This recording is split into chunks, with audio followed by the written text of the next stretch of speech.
This is exactly right.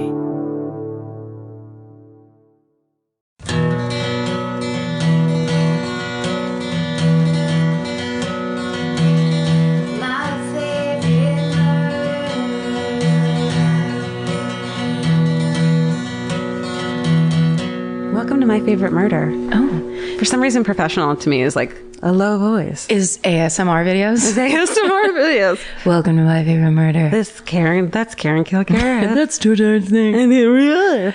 Guys. Professionals. This is the third time we've started tonight. Yes. Let's see if we can nail this. Oh. It got real bad. You guys missed a lot about driving. I spoiled a movie.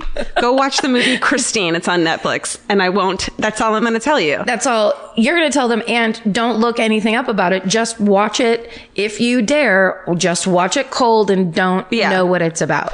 It was everything that I wanted because took place in the 80s. It was all vintage clothing, amazingness. Rebecca Hall was incredible. Michael C. Hall plays such a douche. I love it. All the Halls are in it? All the Halls. And it's about the invention of Hall's cough drops? Yep.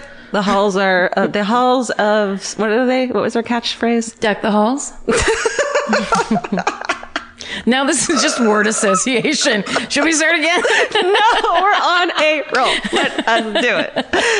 We're leaving tomorrow for Denver. Oh, yes. This will come out next week. So, hey, Denver. Hi, guess I can't believe how high you got everybody. Yeah. So actually, we're leaving in 2 days for Australia. Oh, shit. Dude. Are you excited? I made us reservations at a restaurant already. That's right. Did I tell you that already? Yeah, you did. I am excited. I have to say, I'm very angry at the ghost of my mother because as the...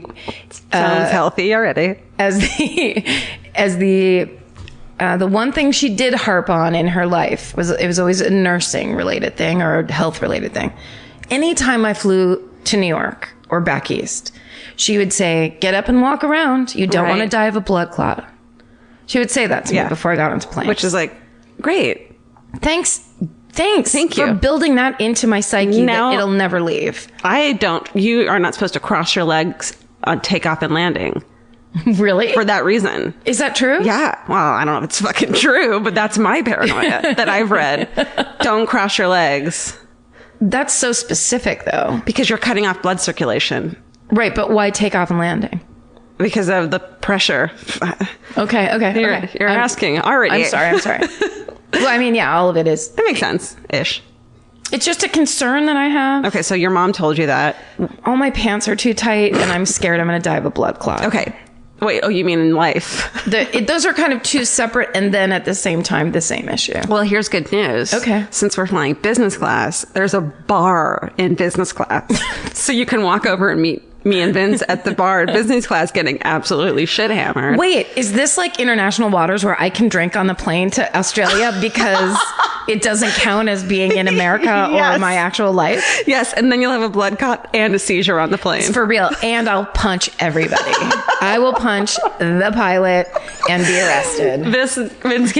Vince keeps making up scenarios like he likes to do and then Georgia's running around the business class in her G-string. I don't even wear G-string. Suddenly, he goes, you're debuting your first G-string. Running around, miss, we need you to... Because you're going to be so drunk. Because I'll be so drunk and so excited that we're in business class. Very exciting. So... I like the idea that I can lay down. That really brings me a lot of relief. But it is scary to me. I don't know. There's something nerve-wracking about a plane flight that long. Huh. Okay. Well, we'll hold your hand. Okay. We'll be in a pod. That's right. We'll be in a pod. Steven, you'll be there. Are you on the same flight as us? No, I'm not on the same flight. I was going to send you back drinks constantly. No. Yeah. Well, I'll send them anyways. Then Steven's in his G-string. Yeah. Out of control. Steven's in my G-string. I'm ready. I got tearaway pants and everything. Yes. Australia style. I mean, I've done that flight before. I've done the flight to New Zealand. So that one's a little bit longer than Australia. But like... I feel like I just slept the whole time. I just was like, I can't handle this long of a flight where it's like we're landing like 2 days later. Yeah. But It's gonna be intense. It's very exciting. Yeah. It's definitely gonna be exciting. Oh, I'm gonna get one of those Evian spray bottles and just spray water on my face the whole time. just, ma'am, ma'am, everyone's complaining. Ma'am, nobody wants you to do that anymore. The person behind you is soaking wet because you keep doing it over your head.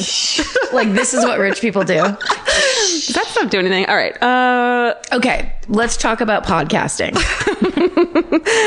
Oh, I want to say for the live shows, since we're on the subject, that I think that we haven't told people that. So we do like sometimes 2 or 3 shows in the same city. We do a different murder every night. Oh, yes. So I feel like some people are like, because we did that once. The first time we did 2 shows in one night. I believe it was Seattle, right? Yeah. And like you could hear the people in the second show who had been at the first one like audibly groan. Yeah. And then we were both like, oh. It felt bad. Yeah, the air went out of the room. We were just staring at each other like, why are we doing this? What is wrong with us? Like I saw, and I could see in the front row like the same 2 faces I had seen in the show before. Yeah. And I just wanted to apologize. So I think we did apologize to a lot of people. You know what we did? We stopped doing it. Therefore, that is the living apology that we did. So we don't do the same murder ever. And it's a lot of work. I'm really mad about it. Like you said, that you feel like you have 15 book reports. Yes. It's true. And we have all new really cool merch that you can't get online for sale at the shows. And live show. Like we actually put a lot of work into it. And it's like fucking cool shit.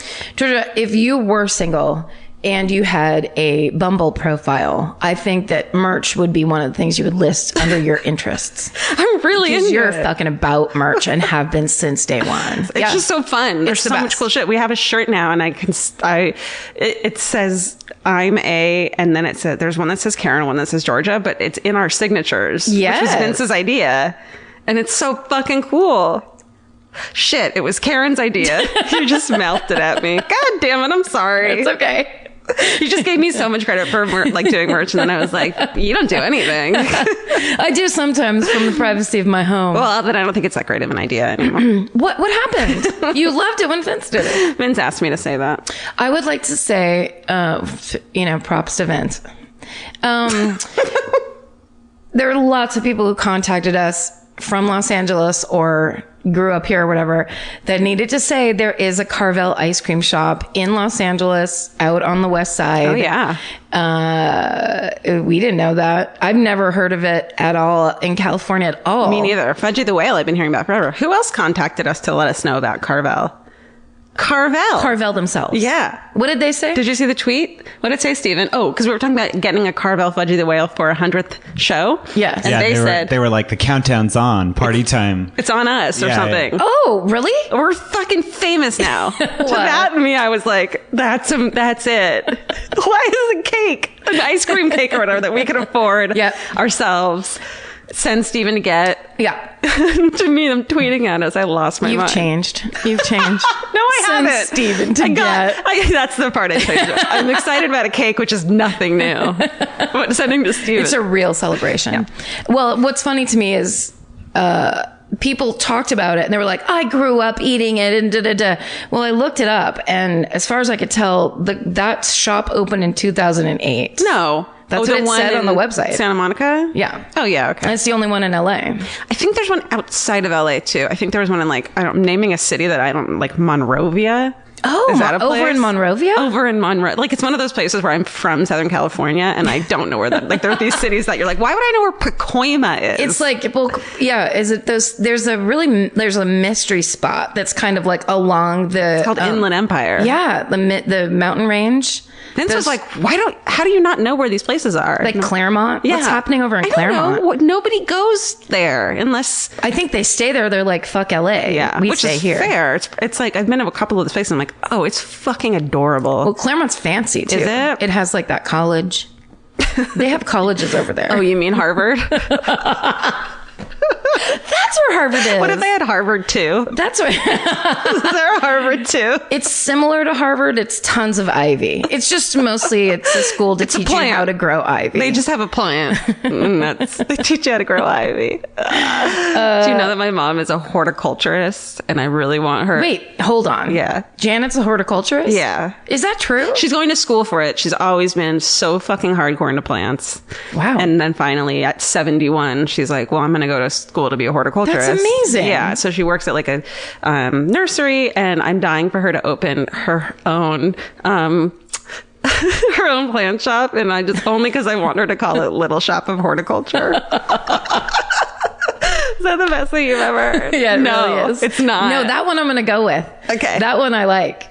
That's good. Yeah, right? it was good. Thank you. That was a sidebar. What if she did that and then she gets sued by the people? By Rick Moranis. by the evil dentist Steve Martin. That was so pointless. Please go on. Yeah, I mean, seriously. It's like we're trying to get people to not listen to this podcast. Here's this series I have to talk about because I'm so into it. Okay. The Sinner. Are you watching it with Jessica Biel? Oh, I'm dying to. Okay, you have to. I'm dying. I didn't know it was on yet. Jessica Biel. Bill Pullman plays the cop. Oh. I don't know. Some Jon Snow looking motherfucker plays her husband. I've never seen him before, unless it is Jon Snow and he's doing an American accent. I'm not sure what's happening. Really know who that is. He's beautiful. And it is she doesn't know. You have to see it. I'm dying to. I've seen the commercials and I've gotten like chills. It's on demand. Anyway, if you like, I don't know, if you like a good series, which this is, and it has the crime feel to it, but it also is like has a very well written and paced drama feel to it. Jessica Biel, who I've never known, I'm too old to be in that Seventh Heaven generation. Oh, me too. She is so No, good. I just hated it. It's a little.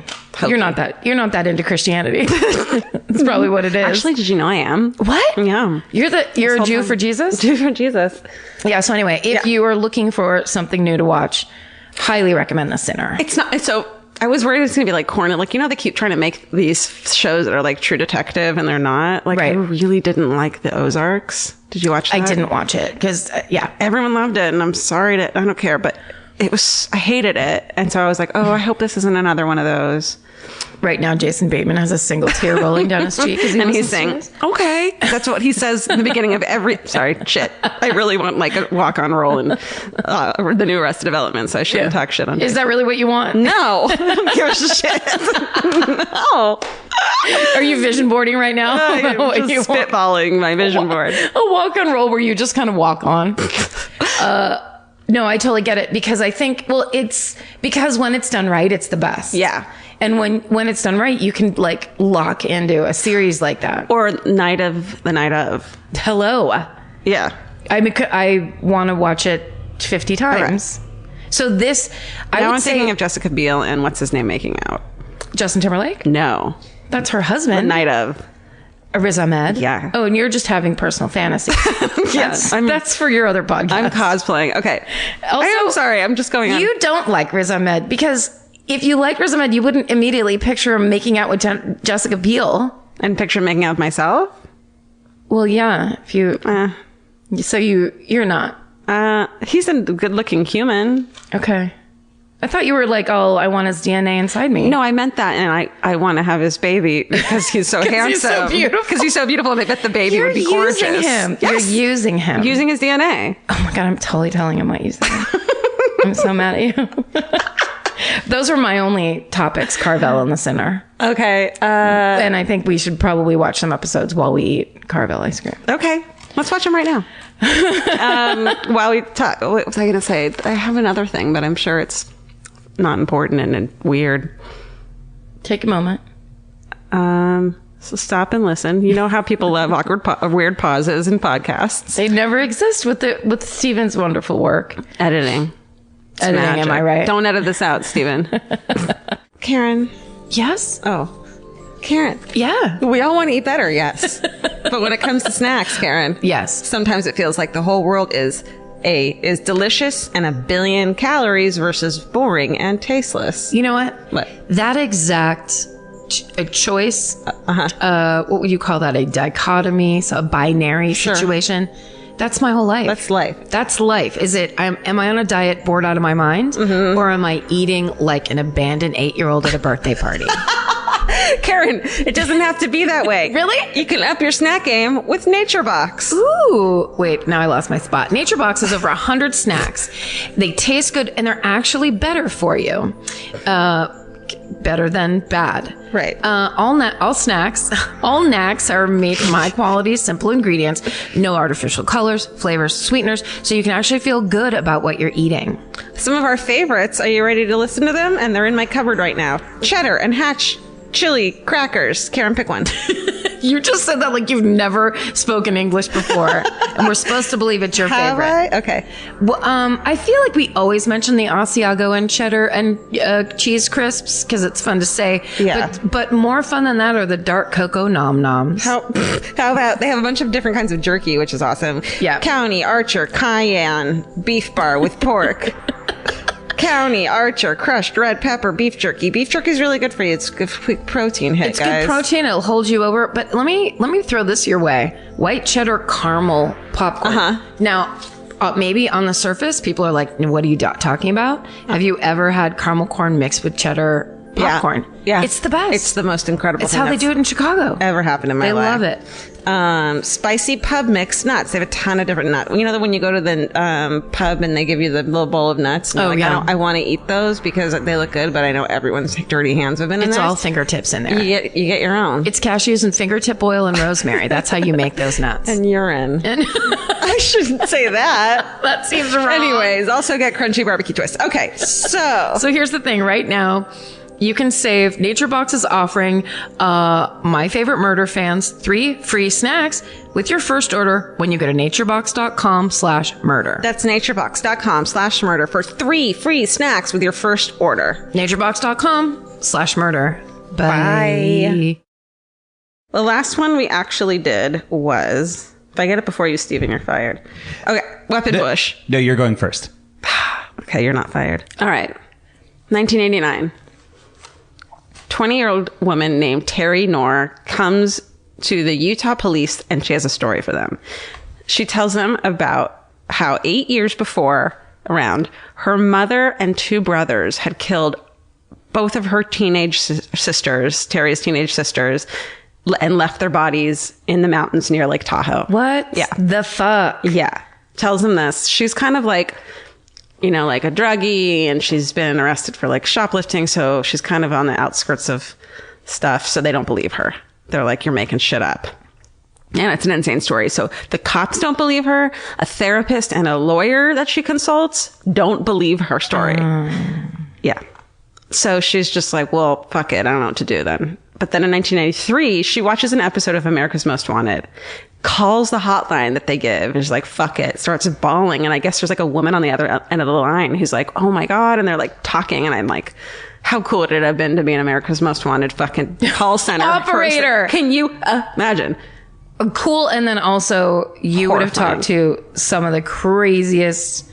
You would have heard some of the craziest stories. Definitely. I should say it that way. Would you rather be, well, I know the answer to this, a 911 operator or a call center? I know. Or name anything or else. anything else in the world. Name anything else. Okay, so she calls them, and this chick's like, whoa, that's crazy. They talk forever. She's like, well, why don't you go to the police station that this took, the precinct that this took place in? Because she lived in Utah then, and they didn't believe her. So she goes to the Placer County sheriff and tells authorities what happened, and they start to realize that these details match with 2 cold cases that had happened 8 years before. Oh, shit. And she's giving them details that fit so well that they can't not believe her. I so badly right now want to see video of her to see what her behavior or I can show it to you right now. clothing, for real? Cold case file. Why don't they? What about her do you think makes her so unbelievable to the authorities? She definitely seems like the kind of person. She's talking about how she would tell anyone who listened this story.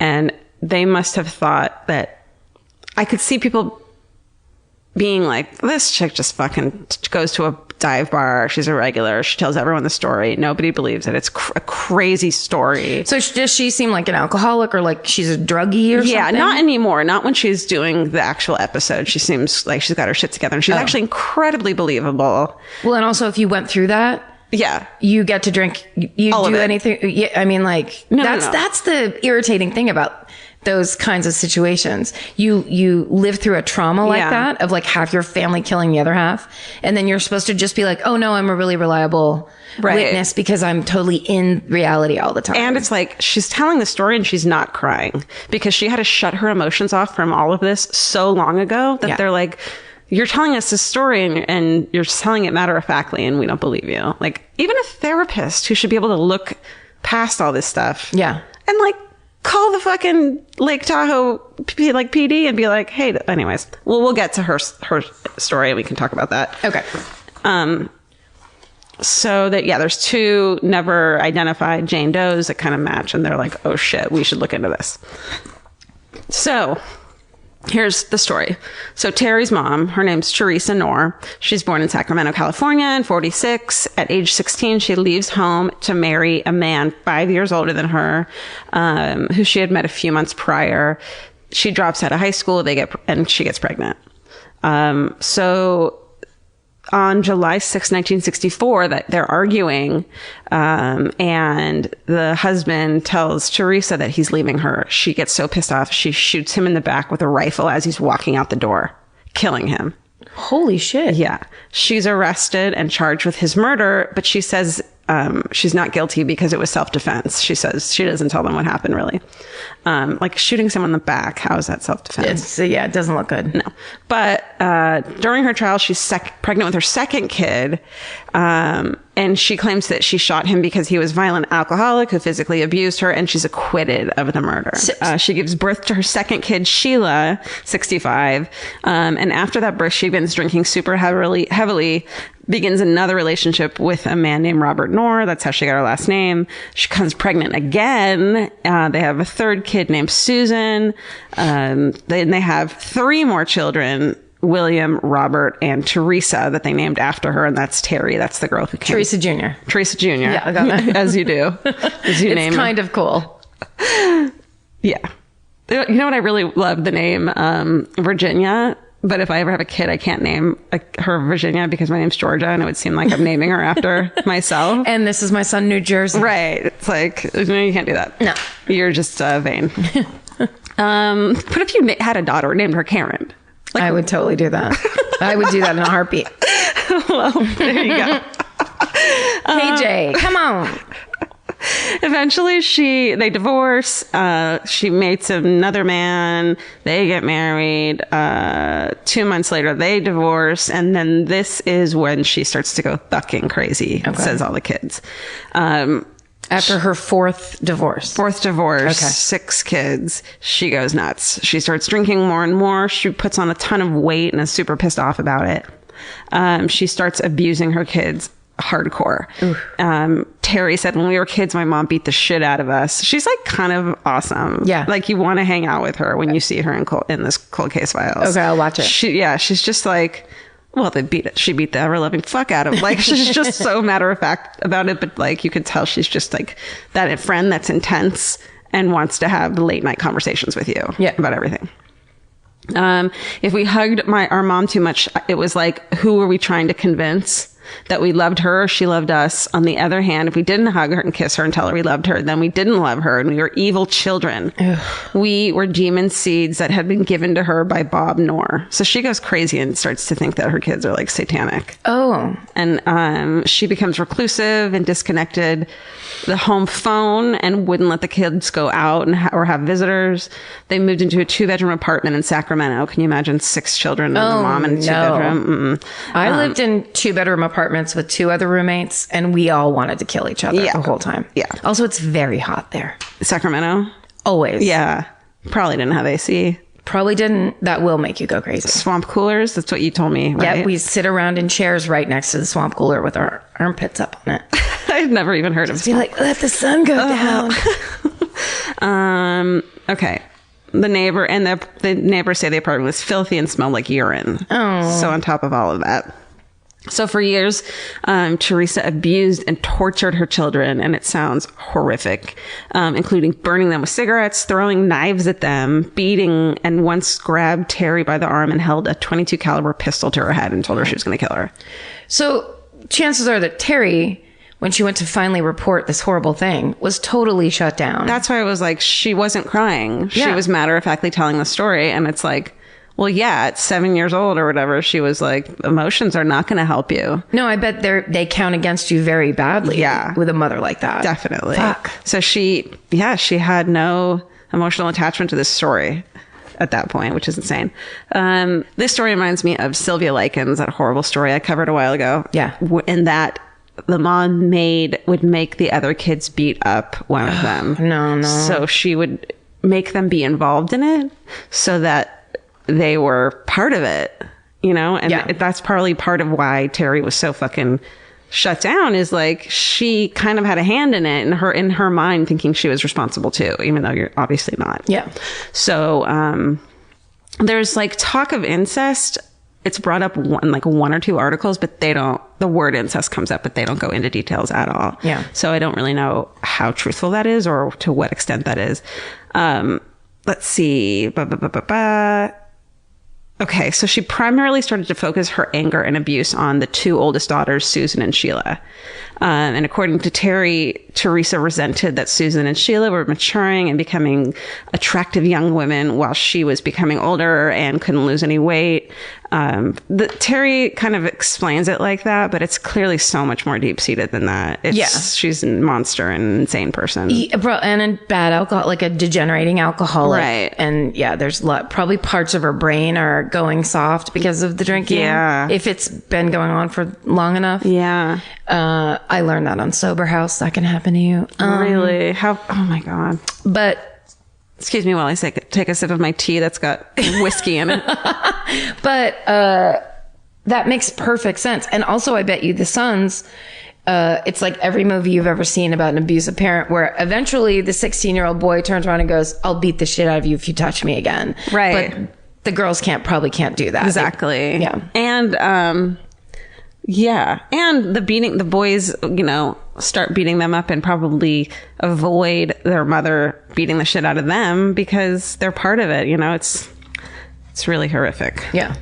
Especially So because of this, she would start administering forced feedings to the girls. Which, can you imagine that kind of fucking torture? Sorry, because they were young and pretty and thin. So she would give them forced feedings. She would make boxes and boxes of like mac and cheese, like the mac and cheese, and put spoonfuls of lard in it. And sit there and make them eat all of it. That sucks. To a point where one of the girls had her front teeth were broken because of the forcing her to eat. Holy shit. Yeah. That's a hard thing to do. To eat like that, or to break your teeth? Really? Yeah. I mean, I've never done it. Yeah. It's pretty solid. Oh my God. Hold on. Jesus Christ. All right. So, and if you threw up, you had to eat it. Like forced, when you eat so much, you get full and it's so fucking painful and horrible. I think that to me it's such a telling torture. Mm-hmm. But also it's so self-serving. Yeah. It's very fucked up. It's really, really sad. So Teresa started to believe that her fourth husband had turned Susan, one of the older daughters, into a witch so she really received the worst of Teresa's abuse. After one severe beating, Susan ran away from home and she was picked up by police and placed in a psychiatric hospital, and she told the staff of the abuse at the hands of her mother. And Teresa denies the abuse and told the hospital staff that Susan had mental issues. So they didn't investigate and they released Susan back to her mother. Oh. As they do in the 80s. Fuck. Yep. How old was Susan? Sorry. I think she was a teenager. A lot of the details of like age and year and that sort of thing is hazy, probably because Terry's the one giving them the info, and there's not a lot of... Oh, right. There's not a lot of info to back it up, so it's hard to tell. So, of course, Susan's super punished for this.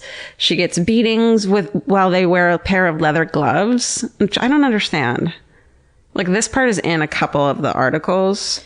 It makes it more painful or something? I would imagine, right? I don't know. I thought maybe you would know, like, oh yeah, leather, whatever. Not slapping gloves slapping with gloves like a British gentleman would. No, they like put leather gloves on and beat her up. I wonder if it like delivers a punch heart. I don't know. Someone will tell us.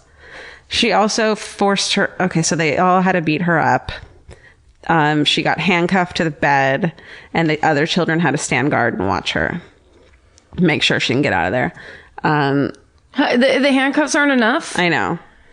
She makes her drop out of school. Everyone drops out of school, and they're all in like high school. None of them got past 8th grade. Oh no! So this all happened before 8th grade. Oh fuck! Yeah, that's really young. Okay, very. And they were homeschooled, of course, based on the Bible. And they had, and Teresa had a thing called the Board of Education, and it was a paddling board that said the Board of Education on it, and if they did something wrong. I've heard of that. Have you? Yeah, people's parents having that. Really? Yep. It's a funny, abusive pun. Oh, I know. It's cute. It's cute. It's like makes it. Man, I got hit with a wooden spoon as a kid, a lot, and it is so fucking painful. Is it really? I know. It like. It's kind of. It's like a cute thing, right? That like you got to spank your children, and everyone acts like this is how you teach them how to be a good person. No. So I got spanked a lot as a kid with both a wooden spoon and a hand. Mm-hmm. It fucking hurts and it's terrifying, and the parent is really pissed off while they're doing it. So it's not like a teaching you a lesson. It's I am so fucking angry at you. That's an adult out of control. Yeah. With a child. Yeah. Well, and also it was very fucking common back then. Yeah. It was not only common for people to get abused, legitimate, like that. they didn't think, they still, a lot of people don't think that's abuse, right? But also other people's parents would slap kids, or spank them. Yeah, it was always this idea of spanking like on the butt was less bad. They call it a smack. I don't know, why am I oversharing this stuff? Well, it's very relevant, and I'm sure it this story brought up a lot of shit for you. Yeah, that's fucked up. Yeah. I hope my mom doesn't sue me for defamation. Shit. No one's going to go to fucking Little House of Horticultures. Or, yeah. Damn it. Should I not? Okay. It's going to go in my memoir anyways. Might as well say it on the podcast. No, I'm kidding. Okay. So let's get to the fucking shit. They're having an argument in 1983. Teresa shoots Susan in the chest. During this argument. Fuck. The bullet gets lodged in her back. Teresa makes the sons put her in the bathtub. And Susan gets nursed back to health by her mother. What? Yep. She doesn't die. But it all takes place at home. Yeah. Good God. It's a hellhole. Yeah. And Terry says that this was the only time that she didn't see her mother hitting Susan. So it was almost like nursing her back to health made her feel motherly and needed, and so she wasn't abusive. Fuck. Isn't that insane? That's, where were the fucking neighbors? Gunshots are taking place? Yeah. Well, the house, they showed a photo of the house that they moved into, the 2-bedroom. It definitely looks secluded. Oh. Like in a Sacramento kind of way. I was picturing it as like apartments. No. Yeah. Okay. It's they call it an apartment, but it's not. Okay. It's like a 2-bedroom small place. Okay. And it looks like it's, out in wherever. Yeah. But yeah, so, okay. So she's nursed back to health. She survives. And in 1984, she works up the courage and tells her mom she wants to move out. And Teresa says, okay, you can move out, but you have to let me remove the bullet from your back. Because if you tell on me, that can be used as evidence. Oh my God. This is horrific, right? It's unbelievable. I know. I was like, maybe this week I'll do an old-timey murder that's like a little more... Nope. And then I was like, oh, I found this and I have to do it. It's incredible. It's insane. So Susan agrees. They put her down on the kitchen floor, and Terry says, I was basically the nurse. I had to administer all these things, but either the brother or Teresa took the bullet out. I can't really tell, but they fed her a ton of liquor and malarial capsules. Do you know what those are? No. Imagine they're a sleeping pill till she's out cold, and then take the bullet out. Okay. And flush it down the toilet. All right. Infection sets in. Susan's skin turns yellow from jaundice. They handcuff her to the kitchen table, and she lays dying on the floor. This gets really horrific. Teresa tells her kids that Susan was possessed by Satan, and the only way to purge the demon was with fire. Oh, no. She makes Robert and Bill, the brothers, drive Susan to Sierra Nevada, Interstate 80. Do you know where that is? Mm-hmm. So it's like out in the wilderness, right? Yes. Okay. Well, the 80, if from Sacramento, you take the 80, then you're, I think, Like I'm farmland pretty sure. and wilderness? Yeah. Okay.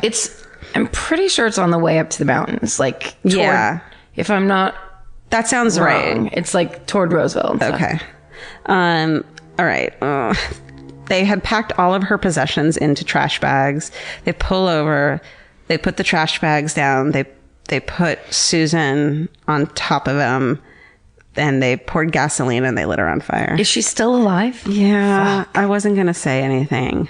Well, you have to tell the whole story. I know. You have to tell the whole story. I know. And I think she was like, to me, nothing is worse than what those for some reason are the worst to me, is being lit on fire By your fucking family. Yeah, but dying of fire to me is specifically horrific. Yeah. I can't, that's like the one I can't really think about. And I'm doing a story about it. And it's just a warning on Cold Case Files, they show her. Oh. They show the fucking crime scene photos. So, she's found, they put the fire out. They have no idea who she is. They think that, okay, they have no idea who she is. They make a drawing of what they think that she looks like. Fucking case goes cold. They have no idea who she is. Oh. And back at home, so it's like a year later, late spring of 85, Teresa starts to make her 20-year-old daughter Sheila work as a sex worker. She like pimps her out. And she's earning hundreds of dollars a day, and Teresa almost seems like she's proud of her. And she eased up on the daily beatings, and Sheila's actually allowed to come and go as she pleases. Wow. Which is rare. And then Teresa accuses Sheila of giving Teresa an STD through the toilet seat. And so she beats her, hog ties her, and locks her in a tiny broom closet. It's hot as fuck. There's no ventilation. Oh. And she forbids her other children to give Sheila food or water or to open the closet door. And Terry, one day when she was gone, disobeys her and gives her a beer, which is almost like, you can imagine that's probably all there was in the house. Yes. And she's this this teenage kid who's like, doesn't know what else to do. Here's a beer. So I guess Teresa just said she wanted Sheila to confess. But either way, she's going to get beaten. And so she does confess. She doesn't believe her. And so she eventually dies in the closet. Oh my God. Yeah. So 3 days later, she dies of dehydration and starvation. They leave her body in the closet for an additional 3 days before even discovering that she's dead. So the mom and son puts her body in a cardboard box, tapes it shut, and they take it to the mountains where they dumped it near the Truckee airport. Mm-hmm. And then they get back to the apartment and realize the smell hasn't gone away. And so Teresa orders Terry to set the apartment on fire. This woman is a fucking lunatic. Guess what? She's still alive. What? She's still alive. Teresa. The lunatic mom. Oh, to this day? Yeah. Oh, sorry. For a second, I was like, that was like the crazy twist. No. Okay. There's sadly no crazy twist. Okay. But the dying and dead is done at this point. I mean, this is How have we not heard about this? I know. When you said the name, it sounds familiar. Well, how have you not heard about this? I know. Isn't that crazy? It sounds super familiar, but but I didn't. I don't know these details at all. But this might be when your parents we're not watching the news for a while. Yeah, but 85. That I would have if I heard that on the news then, I would have been like. But here's the thing about 85 is that those are just when the bodies were found. two separate bodies in different and they were cold counties. cases. And they were cold cases, and they weren't even linked. Okay. I think that the investigator on Cold Case Files was like, yeah, we talked to them, and we're like, this is weird. But they died in totally different ways, but there were two young teenagers, but they didn't put it together. Fuck. Yeah. So you wouldn't have heard much. Okay, that's And right. She didn't come forward until 93. But you were in Sacramento then. Stop it. I couldn't have known. Oh, I'm not blaming you. I'm just talking about how fucking weird it is that this is like one of the most insane cases I've ever heard of child abuse, and we've never heard of it. Right. I moved. I was in San Francisco by 93. Okay. Which just made me want to tell the story more, because it's like, No, I can see how it. the fuck? Because it's this weird, oh my God, like that idea of the crazy alcoholic mom that like keeps everybody in the house, like no one's in school, and it's just mayhem. An ugly, sad place of constant torture. And someone that just shoots people. Like what? I mean, kills her own.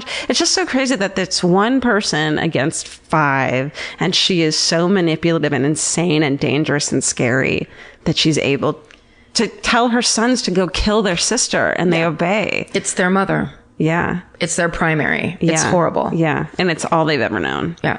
All right. So she tells her to light the apartment on fire. In the middle of the night, she sprinkles lighter fluid around the apartment and lights it on fire, but it didn't spread because I think there were neighbors. So apparently there were neighbors. Who knows? So the fire department responds. There's not a lot of damage. Sheila's body is discovered a few hours after it had been disposed of in the box by fucking poor fishermen. Jesus, can you imagine? And they show that too on Cold Case Files. Like, I was so surprised, and I was sitting here with Vince, and he looks up right when that happens, and I was like, don't look. So I was like, you're gonna think, I said, don't look, because you're gonna think I'm fucking insane that I'm watching this. He doesn't want to see. He like went in the other room. He also knows you're insane. Yes. But just quick FYI. He does. You're right. He likes wrestling. So. Exactly. We're even. Everybody's got their thing. Yeah, right. Okay. They, again, classified as a Jane Doe. After leaving the Sacramento apartment, they all go into hiding. They finally, the lighting on fire is finally their ticket out of there, and they all break up and spread around, and Terry gets to escape her mom. Wow. At 16. The mom relocates to Vegas with one of the sons, Robert Knorr. And in 91, he's arrested after fatally shooting a bartender in Las Vegas during an attempted robbery. I mean, so these are like, these are born and bred criminals that are like, now go out into the world to just reign free. Yeah. Good luck with having any kind of normal life. Yeah, any conflict you have, you're going to start shooting people. Yeah. Terry, I mean, God bless her. She seems like she was able to straighten her fucking life out. Wow. It's unbelievable that she's able. I mean, watch it just to like hear her talk. I can't wait. So they move back. Then they moved to, so he goes to prison for 16 years. Mom relocates to Salt Lake City, where she becomes an elderly woman's caretaker. This dude hires her to take care of his mother, ailing mother, lives there. And when okay, let me keep telling this. Okay. That's gonna turn out bad, right? No. Oh, okay. No. It turns out in we had no idea. You know what I mean? Yeah. So no one else gets killed. Okay, good. So Terry takes Sheila's identification card to pass herself off as a legal adult. Like, she becomes, you do what you got to do. Yes. So when she finally goes to share her story, and they finally believe her because of her detailed descriptions down to the chipped teeth of the Jane Doe they had, because the box that Sheila was put in, they knew was the only piece of evidence they had. It was a box from a movie theater of like popcorn buckets. So they went to every movie theater and was like, is this your brand? Is this your box? And it wasn't. And it turns out that Robert worked at a movie theater and had taken the box from a movie theater. So even that corroborated everything, just these details, everything matched. So the detectives also took out the subfloor that had been stained with Sheila's body to test it. And in November '93, Teresa Knorr is arrested at her home in Salt Lake City, where she fucking lives with this elderly mother. And the son who had hired her was like, we had no idea she was a sweet old lady. Yeah, she did some weird shit. And she said she liked taking care of my mom because she was like really motherly to my grandkid, to my children who were daughters, because she said she had always wanted a daughter of her own and only had sons. Oh my God. So he didn't believe it for a long time. Okay. You know what I mean? Yeah. Because like you're like the guilt over leaving your mom with a fucking murderer. Yeah. Gotta be pretty high. Yeah. You got to turn around and face that. Ooh, you're not a good judge of character, it turns out. Turns out you don't know your shit. You thought you were, you ain't. Engage your gut. Yeah. Listen to your heart. Eyes open, please. Eyes open, heart. Make a reference. See, these days we have LinkedIn. That would never happen. Okay, go ahead. She's charged with 2 counts of murder, 2 counts of conspiracy to commit murder, 2 special circumstance charges, multiple murder and multiple murder by torture. William is sentenced to probation to undergo therapy for participating in Sheila's murder. And in exchange for his testimony, the prosecution dropped all charges against Robert, save for 1 count of being an accessory after the fact in Sheila's murder. And also the mom was like, I'll plead guilty. Teresa was like, I'll plead guilty if you let my sons off. Really? Here's where I have a hard time with. Do the sons deserve anything? I mean, at what point in their age? I feel like I am not qualified to debate that in any way, except for, I just want to bring it up because I can't give a judgment either way. Well, my first reaction is, they don't, because they were raised to kill people. This woman, they had no choice. It was out of fear at that point and mind control that they did it. Yes. And just the taught reactions of this is normal living. Yeah. But when you say that, then you basically, there's so many murderers that you can say that about. Right. Because they had equally nightmarish childhoods. Yeah. So they could actually, yeah, exactly. Nothing is black and white. Right. If So only like, it were. yeah, Ted Bundy was like abused and sexually molested, but he's still held responsible for what he did. It's almost like, well, at the point where they're 18 and on, then are they responsible? No. I think for Ted Bundy, I think it's like once you've killed your 12th woman, it's on you. Okay. No, I mean, I'm saying these boys, I don't think they would have lived these lives. Definitely not. They wouldn't have killed their own sisters if their mother didn't make them participate. Definitely.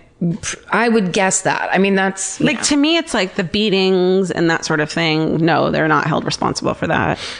But the murder's the same. It's all the mother's doing. I know. And I know people are going to argue with me and be like, you're victim blaming for sure. Right. Which I understand. And I'm not saying I'm right. I'm just like, at what point is there a period at the end of their not? Well, that's what judges and juries and all those, the people that look at all the information, that's the point. Definitely. Where they go, okay, is this a person that, was forced into this horrible life, an entire lifestyle? Is this person that liked it? Yeah. Is this a person that didn't just kill sisters, but then went on and attacked people in the neighborhood So Teresa pleads guilty because of that. And, on the condition also that she was spared the death penalty, which is like, fuck you. That I can be like, period about fuck you. In October 95, she's sentenced to 2 consecutive life sentences. She's incarcerated in California Institute for Women in Chino. So she's fucking is that the Inland Empire? She's in the fucking Chino? Yeah. I don't know. It might be. She'll be eligible. We should go there. We should go there now and go to Ivy League school. She'll be eligible for parole in 2027. If she lives to see it, she'll be 80 years old. Oh, shit. She's still alive. I wonder if she's drinking inside in the clink. Some fucking, some wine? Some toilet wine? Oof. Would you take a sip of that if someone made you? Not made you, but if you were like, dared? No, I don't really respond to daring. That's not my jam. Yeah, you don't seem like a person who would be challenged. No. I mean, are you saying would I even be curious about the experience of what toilet wine tastes like? I guess the word toilet is a hard no. It ruins it. I mean, would I have Prison eaten wine in a bucket, maybe. prison wine in a bucket that's quite clean? Yeah. The first time ever the bucket was used was for the prison wine. Yeah, which I'm sure they have access to clean buckets. Then yes, I'm sure there's a whole program set up. But I would want to taste what non-toilet created prison wine tasted like. I agree. And that would be fascinating. I can't imagine there's a ton of prisoners who are like, yes to toilet wine themselves. I'm an alcoholic, but I won't fucking drink. I'm going to say no to toilet wine. Who knows? Who knows? I mean, but anyway, you got to do what you got to do. Fuck Teresa Knorr. God, that was crazy. She's awful. Awful. I don't. Yeah. So yeah. It's watch the Cold Case File. I will. And did you know they're all streaming on?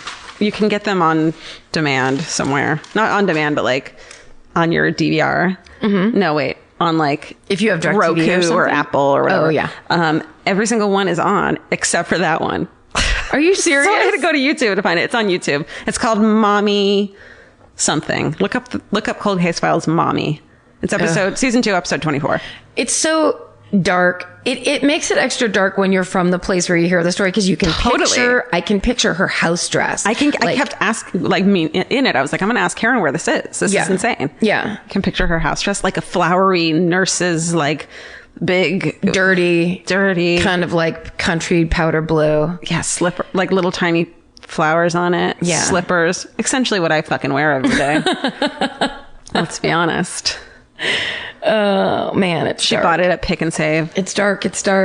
There's bad vibes. Karen, are you hiring? Yes, I am. Do you know where you're going to post your job to find the best candidate? I was just going to go ahead and put it on the bulletin board down by the bus stop.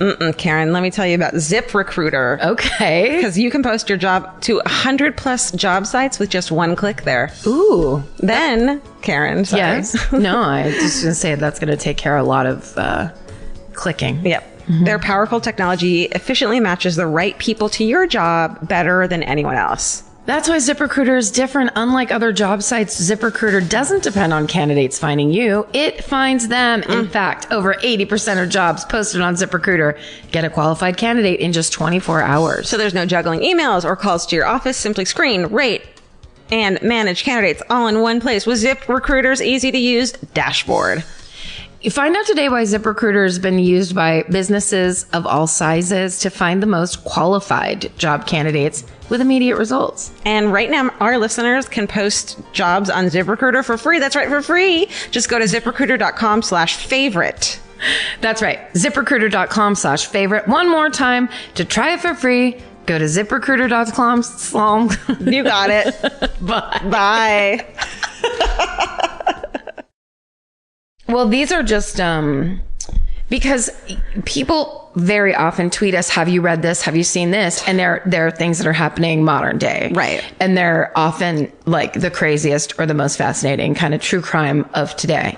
And we don't always talk about it, which I know it's like, it's what a lot of people are in it for. Yeah. And I wish we could do, there's so many of those. I'm like, this is insane, but there's no details yet. Exactly. It's a breaking story. Right. So what I did was I started my This Week's Murder. I wasn't making any good, kind of like strategic decisions as I was watching the case because I stumbled upon a BBC show that it was a Reddit link to a BBC show called BBC Horizons that I think has been on in England for a long time. Ooh. This is what it looked like because there's like each one had different opening credits that one looked like 1978 and one looked like the 90s. It's like they're unsolved mysteries. It's been on forever. And so it was like the mystery of blank. So like there's a thing in Florida called the Florida Circle. I don't know if you've ever heard of that, but I was watching half of that when I was like, stop watching TV because it was like, oh my God, can you get it online? I mean, where can you get it? It's just put into, see, here's the problem. It was a Reddit link. So I was watching off of that. And then suddenly the title started turning Russian writing. And then at one point, I tried to click off and then it turned into like a Russian looking Facebook page. Did you get hacked? it said something like the name of it. It wasn't Facebook. It was like, okay, summertime. And then I was like, oh, I should throw this computer away now. Absolutely. They're watching you. But I only have half my script done. So I have to keep it for a little while. But I mean, like, yeah, I made a terrible, you don't click links on Reddit, but I did. Yes, you do. Well, anyway. That's fun, party Reddit. It makes it exciting. Yeah. So anyway, the story that I was watching and going to do isn't really a murder. Like, it's a fascinating story about a mummy that they found in Iran that, or the seller was in Iran that had it. And it turned out it was from Pakistan. And it was very newsworthy because the only mummies have ever been from Egypt. Egypt is the only place that did ancient mummification ritual. So this one might have been stolen? So, well, they didn't know. And it was like, look, kind of weird and different. And then you see it, it's like, it drew me in so quickly. And then it was like, but it turned into a like ancient Persia, fucking Xerxes. Like, it was the reading, the cuneiform writing on it said that it was the daughter of Xerxes, who was the ruler of the Persian Empire. I mean, it's all this shit. I have no idea what I'm actually saying right now. Smart. You sound really smart. The BBC can do that for you. Yeah, they can. I'm going to watch this. One special. Anyway, it turned out, so this woman who's actually, I mean, I guess I wasn't going to talk about this one at all, but it's really cool because the woman who started looking into it was a scientist named Asma Ibrahim. Ooh. And she taught herself how to read cuneiform so that she could figure out what it said on the stone coffin part. Oh my God. And then that's how she figured out it said, I'm the daughter of Xerxes. So it was this Persian princess from the ancient Persian Empire. But then she was like looking at all the details, whatever. She's sending things off to experts all around the world. So they have the cuneiform expert in London. They send the mat that's underneath the actual mummy off to get carbon dated. Wow. They do all these things, right? And then there is a scientist that's in, I think it said he's the leading archaeologist in Iran. And he's the one that came out and said, we don't have mummies in Iran and they don't have them in Pakistan. They are only from Egypt. Therefore, if this is a Persian princess, then that changes like history books. Yeah. That means that there must be, it was just this whole thing, right? Well, then as the information starts to come back and this Dr. Ibrahim is investigating everything, she's starting to notice little like quirky things that are standing out. Inconsistencies? Yeah. So the cuneiform looks weird and she, that's why she sent it to the guy in London that was the expert. And she, there's, like the little differences in the mummification process or whatever. And eventually they come to find out they send it off to get x-rayed because they were like, well, in the Egyptian mummification process, they empty out the body of the internal organs. They dry out the inner body. They put a drying agent in it. They put the heart back in because the heart is where your brain, they believed your brain was. So when cram that brain out, you got to have that brain. They pull your actual brain out through your nose, right? Yep. They stick a thing in there and they basically mix your brain around until it's jelly and your brain runs out your nose. No. Yes. But you still have your heart, which is your real brain, which I thought was very beautiful. Yeah. And so when they x-rayed it, the heart was in there. It was there were no internal organs. It was all the things. The brain was, whatever. But they start to notice, like the Egyptians, it's like surgical precision. Mm-hmm. So the incision that they would make to take the inner organs out was 3 inches. This one was 8 on this body. So it's a novice. Right. They, the Egyptians would go up the nose to do that mixing thing with the brain. They, on this mummy, had broken all these bones up in the palate. So they had done it. It's not the way. Yeah. Because this was like a sacred ritual. Sure. So they don't just like fuck it up. Right. Especially if it's like a princess. Especially, yes, exactly. Especially Xerxes' daughter. He was, according to that one He was huge. movie, he was humongous. Okay, so then Dr. Asma Ibrahim finds pencil lines on the outer wooden box. Pencils were invented 250 years ago. Or 300 years ago, I think she said. Or they said.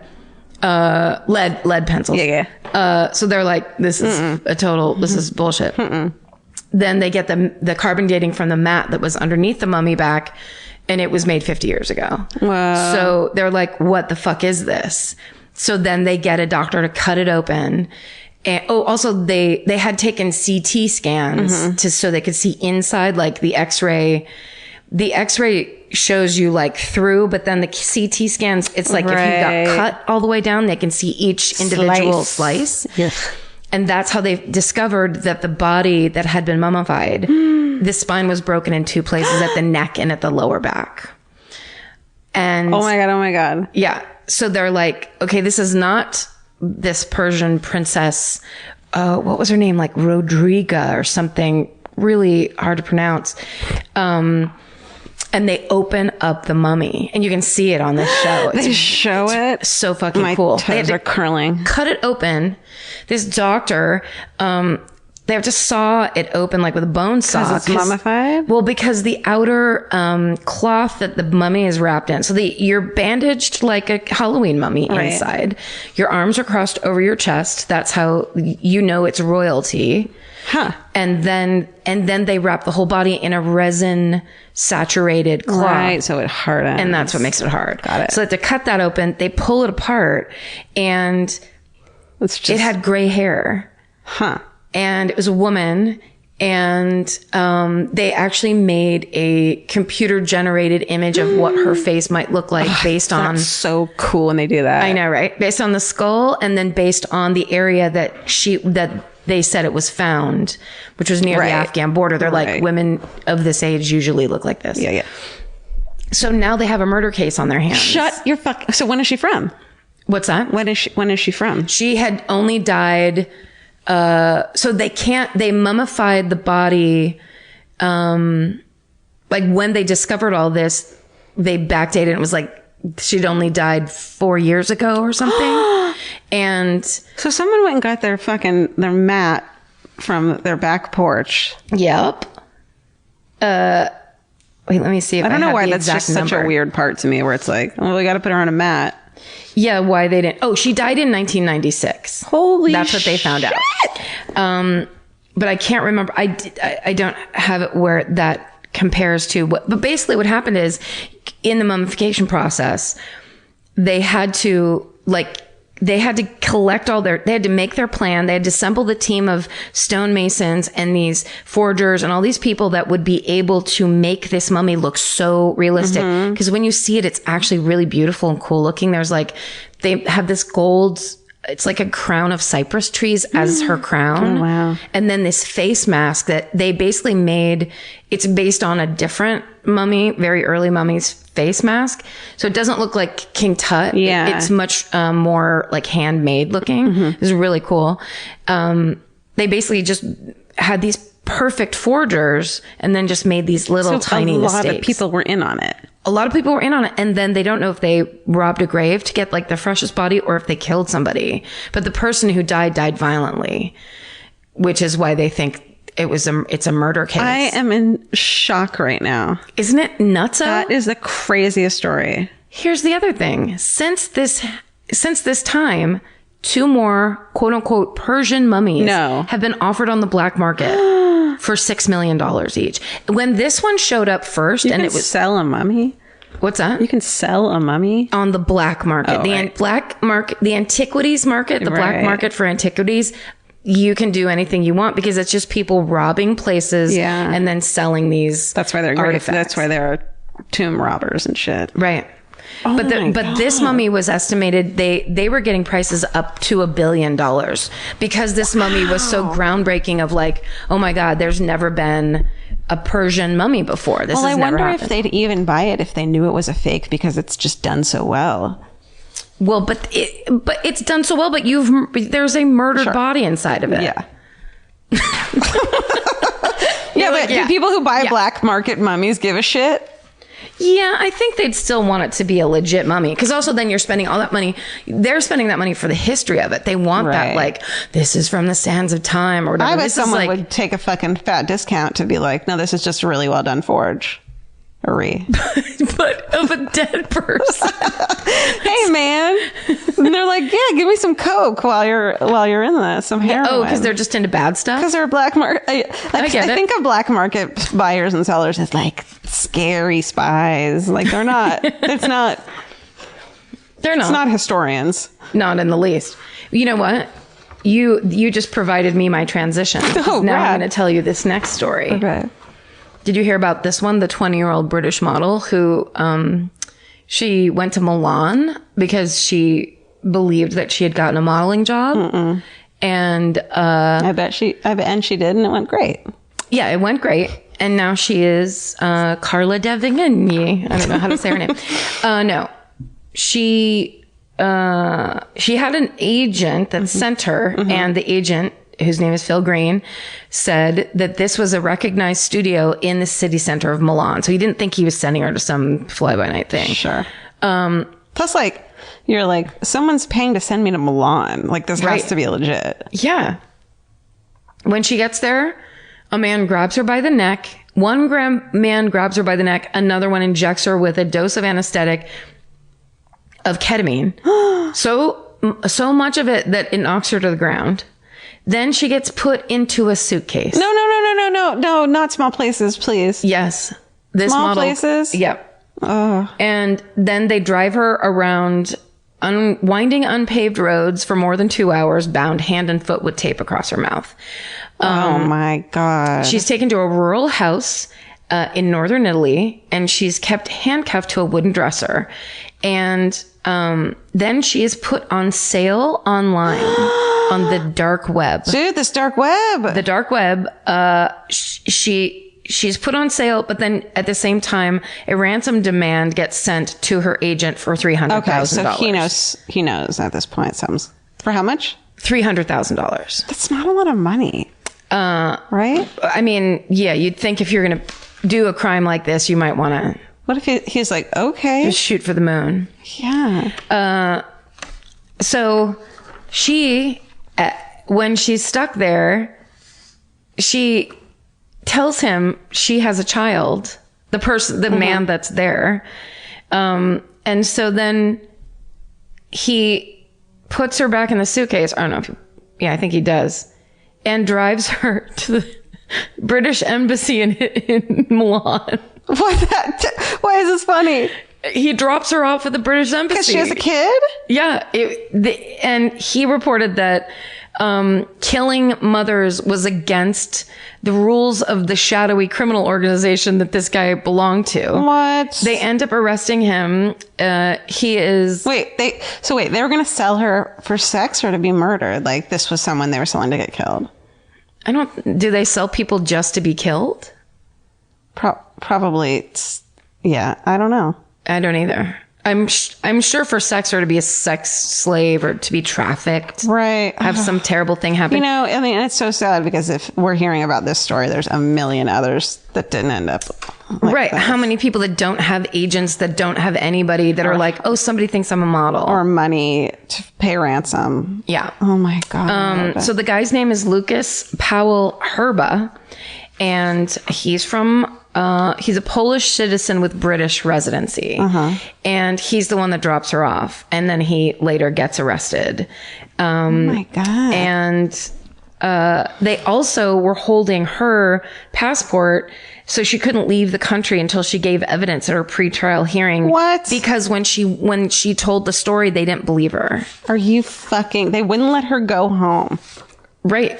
Because they were like, we have to see what's going on. We don't understand what this is all about. And then it turned out that her agent, the cops, like everybody and then the guy that did it were all telling the exact same story. And they were like, okay, it really happened. I hope they apologized. Say you're sorry. That's what's important. Milan, say you're sorry. Okay. Wow, that's awful. Are you ready for the next one? Absolutely. And Stephen, tell me tell me when I go too long, because it might be too long. No, we're still good. Okay. 4 hours later. This for real. So this is my favorite because for like in the early 2000s, there was a viral video that like an apartment website put out that had a girl. It looked like night vision video, and it was a girl coming out of a cupboard in an apartment in New York. And it was, this story, quote unquote, was that she was living in the apartment and they didn't know. Yeah. Well, that was all viral. That was all fake. Oh, it was? Yeah. I didn't know that. Because she kind of had like long black, Like it looked the like ring a girl hair. Japanese horror film. Totally. And she crawled out in the scariest way. Yeah. And I was when we found that video and didn't know, we watched it at work 50 times. We would just stand around screaming and watching. It was amazing. Yeah. I mean, it was an amazing piece of Literature. fiction. Yeah. Well, here's a story I found. This happened in Pittsburgh. Jerome Kennedy decided to install a camera inside his attic after he was hearing noises coming from the ceiling above his bedroom. No. According to police, he'd called them a few days earlier because he heard someone up there at night, but they didn't find anything. So he decided to put cameras in his attic. What would you do? To see what was going on. I would leave. And Everything. I certainly wouldn't take the time to put cameras in, but he did it. And when he gets the footage back, the footage shows his neighbor, Robert Havrilla, crawling through the attic. So they live in, like a split, like a condo thing where they share a wall. And he has gone up into his attic and then crawled over into this guy's side. No. And he's carrying, in the video you can see him. It's so fucking creepy. How have I not seen this? He's carrying a drill and a light. And then he just lies on the vent that overlooks Kennedy's bed and his daughter's crib for about, what does that say? For about 30 minutes. So he just looks through the vent for half an hour. You're just being watched sleeping. Yeah. What if he just was like, it relaxes me. A nice, sweet baby. A little sweet baby. I like to see other people's lives. I'm not perverted. Not even when they're awake. I just want to see how happy they look when they're sleeping. The man who did its attorney, who got caught on video, told the Washington Post that he has no criminal record whatsoever, and they're making this seem like a negative situation, but it's really not. There are some things that haven't been said that'll clear everything up eventually. Oh, okay. So what are some of those things? You're mentally ill? He was installing a mobile for that baby, but he just wanted to make sure. Oh, can you imagine walking into your daughter's bedroom in the morning and there's just a mobile that's not that you didn't put there, a surprise mobile with the scariest mobile. It's just all fucking skeletons and nightmares. Mobile? It's just got nightmares. I mean, God bless this. That's my favorite. That's my favorite. Did he go to jail? Do they still live next door to each other? He didn't do anything wrong, according to his lawyer. Why would he go to jail? He didn't. It's a super positive situation. It's not negative. It's positive. To be crawling in the attic with a drill. Okay. Here's the last one. This is insane and awful. And you probably heard about it because a bunch of people sent us this one. From the BBC News. Oh, that was from the Washington Post. The story of the man in the attic was from the Washington Post. Okay. And the Mummy's from BBC Horizon, the Horizon series, which my new favorite show. It is. Their stuff on it was so cool. I want to watch all of them. It reminds me of, Stephen, what was that book you got us? The Lifetime. Mysteries of the Unexplained. Yeah. From the like with the cover, like the leather covers and the different Time Life series. Time Life series. That's what it reminds me of. Can I tell you my new favorite show? Yeah. Really quickly. I meant to tell you about this earlier. It's called Suddenly Rich. It's like on TLC, and it's just people who suddenly get a windfall, and it's like these and how they can't handle it.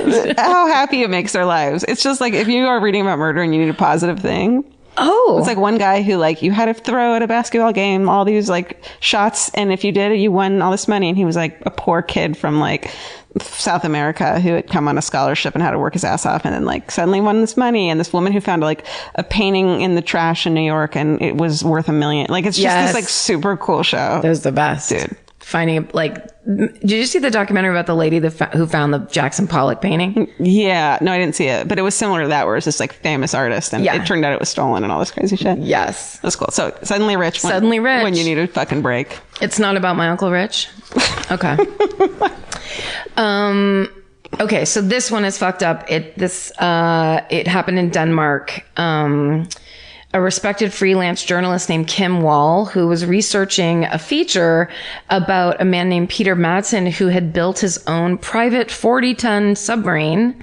What? Called the UC-3 Nautilus. Yes. Oh, I did hear this one. He built that through crowdfunding in 2008, and she went down to meet him to take a tour. It's not supposed to like hold people, but like they can show. She was writing about it.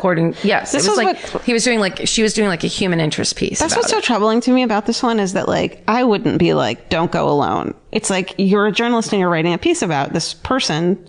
A person who runs 2 companies and is a very relatively public figure in his country. For as much as we're like, be careful, don't trust anyone, it's like, but yeah, there's certain situations where you'd be like, well, of course it's fine. It's her job. But okay, so so she meets him there. She's last seen alive August 10th as she departs with Mr. Madsen on his self-made underwater vessel. She met him around 7:00 on Thursday in the harbor area of Copenhagen, and she got on the submarine. The last picture of the 2 of them were in the sub's conning tower, and, taken by a man from a cruise ship. So they saw the little submarine out there, and people were taking pictures of them. I didn't know that. There's a photo of them? Of the 2 of them on the submarine, yeah. Yeah. And it's like right before sunset, and this is all on the internet. You can see all these pictures. But then Kim Wall's partner reported her missing the next morning. I believe it was 2:30 in the morning, when she never came back from this trip. So initially, Peter Madsen told everybody that he had dropped Miss Wall off after dark that night at the Halvandet restaurant on the northern tip of Refskalion, very close to where they originally met. Did you buy that? It was good. Hey guys, I dropped her off. There's people in Denmark laughing so hard at this pronunciation. Do people in Denmark listen to this? I dropped her off at a restaurant. No big deal. The restaurant owner, Bo Peterson, said that the area is very covered by CCTV, and he handed the video footage to the police. Soon after that, Peter Madsen changed his story. Then he said that there was an accident on the submarine while they were on it, and he had to bury her body at sea. What that alone, like if that were true, is insane. If that were true, the first story wouldn't have happened. Right. Because you would immediately pull out and be like, I'm so traumatized. This horrible thing happened. Yeah. 10 days later, a headless torso that had been weighted down with metal is found in the waters off of Denmark and is identified as Kim Wall. Oh, no. They believe that Mr. Madsen deliberately sank his 40-ton submarine hours after the search for her began. Oh my God. So here's the bad part. The torso, the arms, legs, and head were removed from the body as a result of deliberate cutting. And which means that he did that to her in his submarine. Duh. Which probably means he planned to do it, because what would you have that would cut a person on a submarine? Why would you have that handy? I mean, I don't know submarines. Maybe there's an answer, but like, did you bring a hacksaw onto your submarine? Yeah. The lead investigator also revealed that the blood found on the sunken submarine was confirmed as Kim Wall's. Sure. Mr. Matson's lawyer said he does not confess to anything and pleads not guilty. It wasn't a negative thing. Yeah, it's the DNA match doesn't change my client's explanation that an accident happened. Yeah. And What okay, could so have happened. right, this guy is the skipper and designer of the UC-3 Nautilus, a privately owned submarine, and reports describe him as a hobby engineer. It's not clear what his background or training is. While building his own crowd-funded submarine, which is insane. It's like, you guys, there's charities that you can can give money to. Give me money to make my own adult boy submarine. So he gets it built. Then he has volunteers and people working on it with him. But then in 2008, he moves on to what they call a more lofty ambition, space exploration. So he's like Denmark's Elon Musk, essentially. So he's now running the Rocket Madsen Space Laboratory, which is also a funded. laboratory, please? What? Could we call it a laboratory? A laboratory. Filled with aluminium. And that's also funded by donations. The aim is to launch a rocket from a floating platform in the Baltic and send a person into outer space. Again, so many hungry children. I mean, do we need to keep giving money to fucking... It really doesn't seem like it. So it turned out that they were talking about that he had a dispute with the group of volunteers that were maintaining the sub, and he left them this message on a website. You may think that a curse is lying on the Nautilus. That curse is me. There will not be peace on Nautilus for as long as I exist. Wow. What a creep. And seemingly he's talking about like these volunteers and some kind of fight that they all got in together or something. Yeah. Yeah. That is so crazy. Isn't that awful? Yeah. And creepy and... The weird thing is, like, if that were... why take off her head and limbs? Like, clearly you're hiding something. Yes. Shit. Oh, I didn't think of a positive thing this week. Oh, yeah, you have to think of one. Okay. You know what? I'm really excited for our tour. No, not count. fair. Fuck. Okay. That's not a thing that happened to you. You're right. That's the future. Well, I was going to say I went bowling at this tiny bowling alley in Montrose. And did I show you that picture? Mm-mm. It's the cutest. It's like almost a third of the size of a normal bowling alley. And it's totally from like the early 60s, maybe late 50s. Oh my God. And it's not all modernized? No, not at all. And it's like, it was Dave Anthony's birthday. Yeah. And, it was super fun, but you can rent it out for private parties. Oh my God. And where's Montrose? It's the one that's kind of up. It's once again up in the hills. It's kind of by Altadena. Okay. Like if you just drive right above Glendale. Sure. Oh, okay. And it was just perfect. It was like my favorite party because there was chatting and lots of people that I love. And there wasn't like crazy loud music, so you can't talk to anyone like at a bar. No. And also people would bowl, but then they would stop bowling because, you only want to do that for a certain amount of time. I love bowling alley parties. Yeah. That's a great idea. I think I might have a party there. I'm going. Can I come? You're like, actually, no, you're not. I just invited myself to Steven told me not to invite you. I just invited myself to your party. You're automatically invited to the party. Yay. Yeah. I'm automatically coming, so it's a positive. Okay, good. My dad came over today and helped me with my finances. Oh, how was that? It was good. He didn't yell. There was a moment where I could hear the tension in his voice. I also don't think he knew what he was doing. Right. I think in the long run, all it was someone was sitting there with me saying, you have to do this now. And there were 14 times where if I had been on my own, you would have just walked away. There were 14 times like, I'm just going to do this later. I'm just not going to do this. And he was like, well, let's just do this. And then we can do that. And I ended up doing it. That's great. And it worked. That's great. Yeah. And it just made me happy that it was a huge weight lifted off your shoulders. Huge weight, but also kind of gave me that oh, Dad. That's what dads are for. That's right. He didn't know what he was doing.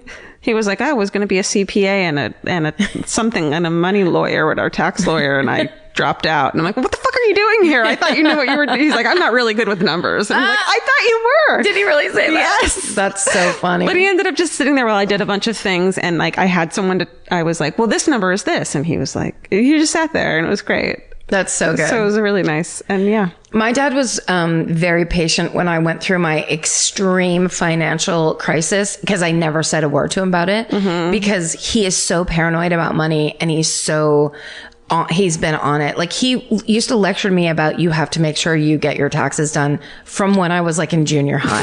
It was just a reminder. It would be like, and never, you don't want the government after you. He'd always say shit like that. That's such a dad. My dad did that too. My dad got me my first bank account. It's what they do. Yeah. It's what they're into. He's like braces and a bank account. That's what I can provide you. Not a ton of affection. Not good life advice because my life isn't shambles. Well, that's good. I get a lot of relief from that. You do too, because it's also your finances. 100%. Because it's my favorite murder finances that I screwed up royally. That's true. You have a bonus in that we're not going to get arrested. Yes, that's very true. But also here's your bonus in me. I could never judge you. If you were like, hey, sorry, I lost everything. I know. I'd be like, oh, well. Because I actually there's said that nothing today. I could say. I said that today where he was like, you should make sure, because some of it was my favorite murder stuff. He's like, you should make sure Karen can see all this so she knows, like, you're playing her well. And I'm like, oh no, she knows. She knows, and she knows how fucked I've made it. And she's cool with it. Yep. So, because like, those huge things, weight off my shoulders that you are okay with it. Of course. Here's the thing. At the end of the day, and I'm not, this sounds phony. It's only money. Now, when I don't have money, I don't really feel that way. No one does. No one does. But truly, people do such terrible fucking things to themselves and to each other because of money. I've seen it happen. It's very bad. And when people are focused on that, because at the end of the day, think of it. You get a check. Obviously, a lot of us you get into a bad place where you're like, yes, $5,000 would solve this, this, and this. That's true. But if you were above level and then you had a $5,000 check, this is what happened to me when I had my first big job. Yeah. All I did was work. And so I had absolutely no life, and I just collected money and bought cashmere sweaters from J. Crew. That's all I did. Because you thought you had to spend it because you were working so hard. It was the only thing I could figure out to do to like, oh, maybe this will make me happy. Yeah. So I had cashmere sweaters in every color, and I was more miserable than I've ever been in my life. And that's when I learned that lesson of like, I wasn't doing stand up. I wasn't performing. I was just a behind the scenes, behind the camera person that was giving all of my creativity to someone else. And it was fucking killing me. So it didn't matter how many fucking cashmere sweaters I had. You showed up in at work because you showed up at a miserable job. Yeah. You know, my thing too is that like, I've been poor before. I've like pretty much up until I was 32 been paycheck to paycheck from childhood on. Yeah. And it's not the fucking, you still can have happiness and survive. 100%. Like you're not happy because you don't have money. It sucks. And there is a part of you that's unhappy because of it, but you still get to have positive life experiences. So not having money is not going to take that away from us. That's right. Well, and also sometimes when you have to get a little creative, you can have better and more rich life experiences because you're actually kind of in the mix. Whereas I think sometimes when you have money and security, you become very isolated, and you also start living lives that other people can't relate to. Yeah. So you're just kind of like, you know, we're fucking tenacious. Or what was the other one? Resilient. Mm-hmm. This is why I'll always support all the murderinos who make shit on Etsy and sell it. Like my favorite murder stuff. Oh yeah. Cause like, I wish I had that when I was fucking broke. Yes. Make that fucking money, you guys. Create your awesome art projects and you're cool good shit. At calligraphy. Yeah. Write up some shit. Amazing. Just don't, there's one person who's selling our logo on something. Oh no. You have to make it. You have to make it. You have to make it. You have to earn it. And don't be afraid to give us credit since it is our show. Just plug our show. That's all we ask. Yeah, we are. Which they do. Don't pretend you fucking made it up. Give us credit. Take your money. Take your dirty blood money. Literally. You guys, thanks for listening. We love you. Stay sexy. Don't get murdered. Bye. Bye. Yeah. Elvis want a cookie? Yeah. Yeah. Mimi want a cookie? Mimi? Elvis. That was Elvis doing a meet me. Yeah, he's like, yes.